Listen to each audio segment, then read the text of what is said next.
Many tensions in a relationship do not arise from a lack of love, but from the absence of an intimate space where both partners can feel chosen, desired, and emotionally safe. They came to therapy with a distance neither of them could explain. She said he no longer sought closeness. He felt that every attempt he made was met with coldness. Both were convinced the other had lost interest. But as we explored deeper, we discovered it wasn't disinterest, it was disconnection. And that disconnection had a lot to do with how each one experienced and needed intimacy within the relationship. In therapy, we see this constantly. Intimacy is not just a physical encounter, it is an emotional bridge. When it is lived in a consensual and respectful way, it activates biological processes that strengthen the bond. During moments of closeness, the brain releases dopamine, which reinforces connection and emotional motivation, and oxytocin, which increases calm and trust. Both reduce the activity of the amygdala, the region that triggers anxiety, fear, and defensiveness. This is why healthy intimacy not only unites, it soothes. This process occurs in both partners, but with nuances.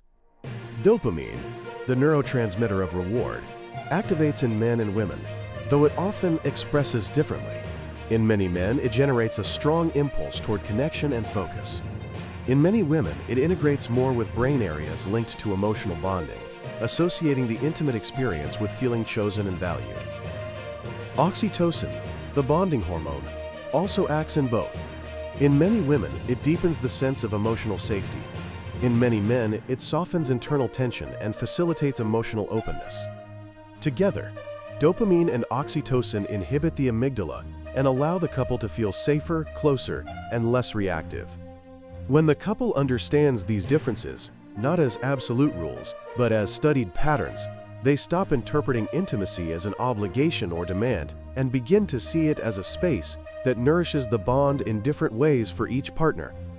From that understanding, the conversation becomes more empathetic and easier to navigate. Conflict appears when intimacy becomes filled with silence, assumptions, or unspoken expectations. If one partner needs it to feel close, and the other needs to feel close in order to seek it, the relationship enters a cycle of frustration. But when both understand how their brain, body, and bond work, they can reach agreements that protect the relationship instead of wearing it down. Agreements based on understanding, not pressure. Agreements that recognize intimacy not as a task, but as a way to sustain the emotional bond. And something profound changes when the couple stops avoiding this topic and begins to talk about it honestly. When they negotiate it with respect, when they live it with presence, when they understand it as a tool for connection and not an obligation, the relationship becomes softer, safer, and more conscious. Distance decreases, trust grows, and the bond feels alive again.